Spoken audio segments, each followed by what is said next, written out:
Alright, today I'm going to give you guys the brief history and the different accessories of a bow and arrow. Alright, bows were originally used back in, with the Indians and even before that for, to hunt their game and for their food. They also used them, for protection against, enemy tribes. The bows, they have evolved throughout the history, ever since they first began. And back in 1966, the first compound bow was invented. This is a more modern compound bow. The first compound bows were actually made out of wood, and they had a metal cam up here at the top. So, now today on the modern compound bow, they look very complicated, but in essence, they're quite simple to use and to operate. The basic parts, you have this tall upright part right here, which is called your riser. And this is actually where your grip is, where you hold the bow, as well as where all of your accessories are mounted to it. Then you have what's called the limbs, and that's actually where you get the speed and the energy out of the bow. And then you have your cams, and there's different forms of cams. They have single cams, cam and a half, hybrid, and all that that's just the different different shapes and different cam setups and systems they have. This is what's called a binary cam, and this is actually a 2008 Bowtech Commander. To me, it's one of the better bows that I've shot. So, and this is your string. And this is essentially what propels the arrow after it takes the energy out of the lens. Alright, some of the basic accessories that you would need for any compound bow is going to be your sight system and your rest. With those two, this bow will operate. This sight here, I have it set up mainly for hunting purposes, but you can also use it for target competitions if you needed to. And then my rest, it's just what's called a containment rest. So basically when I put the arrow in,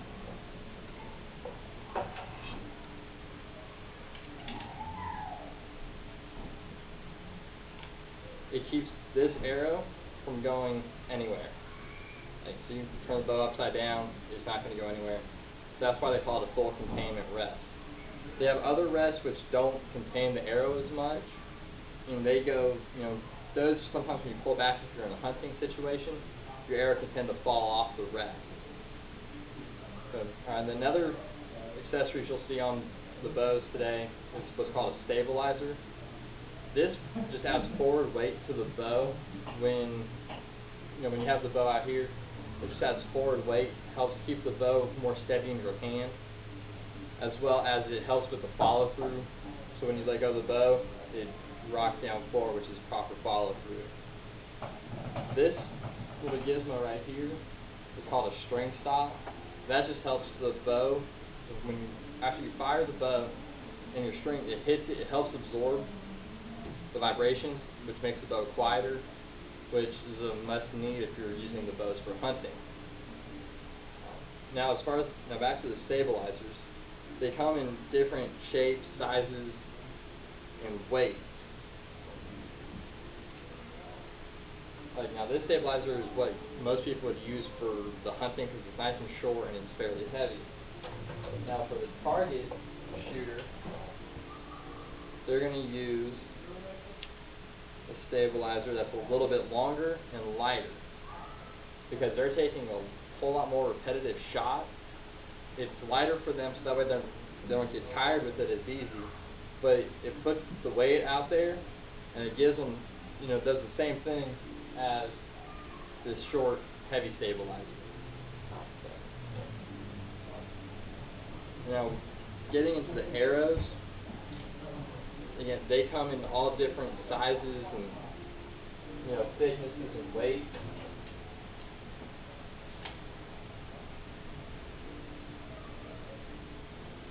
Now this arrow is one I use for my target competitions because it's fatter than one I would use for hunting, and you can see the size difference there. Because with this arrow, in most target competitions, if you get close to your outside, if you get close to the ring, so if I have a 10 ring and say an 8 ring outside of it, if this hits the target and it's touching the line of the 10, I get the 10 versus the 8. Whereas if this were to hit in that same spot, it might not touch that line, so therefore I'd be stuck with the 8 instead of the 10. So that's why most target shooters, they'll use a nice fat arrow. And then all arrows, most arrows on today, you can change out your field tips to different weights or to even different styles. This is what you would use for just target practicing or even target shooting. Whereas this arrowhead right here is designed for small game hunting, like if you were to hunt, rabbits, squirrels. Because if it hits the ground, it's not.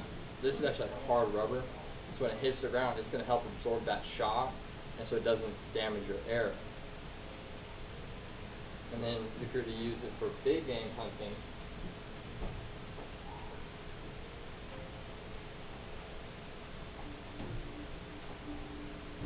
you would have a broadhead similar to this. These blades will actually pop out upon impact of the animal, and it increases your cutting diameter, so which helps with a faster, cleaner kill. That way the animal doesn't suffer, when they're out running and they're bleeding out. So it just helps with it helps with the cleaner kills. That way your meat doesn't spoil as much. This little attachment here is called a quiver, and this will actually mount to the side of my sights on the bow. And this is many people use these for hunting, because when this is attached here, my arrows are attached to my bow, and therefore it's one less thing I have to carry.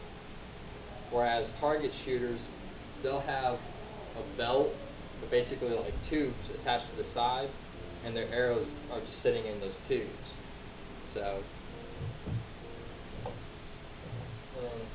these right here are releases.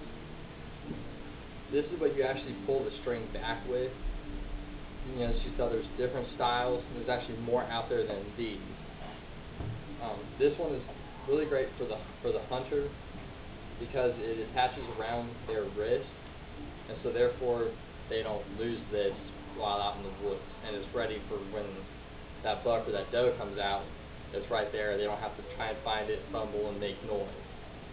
This is more of what a target shooter will use, because on their belt they'll have like a little pouch that they'll put their releases in, and so they just pop it in there, go up to the next target. When it's time for them, they'll reach back and they'll pull it out. So therefore, these don't have to be readily available like this one would. Now, you can use either of these for target or hunting. So, there are many different setups out there, when it comes to what you're using it for, whether it's target or bow hunting. And you can find bows out there anywhere from $100 for a used one, all the way up to bows that cost like $1,200. And I know people that will pay for them. So that is, that's pretty much going to be the modern compound bow. They have, like I said, they have evolved tremendously over the years. So, thank you all for listening.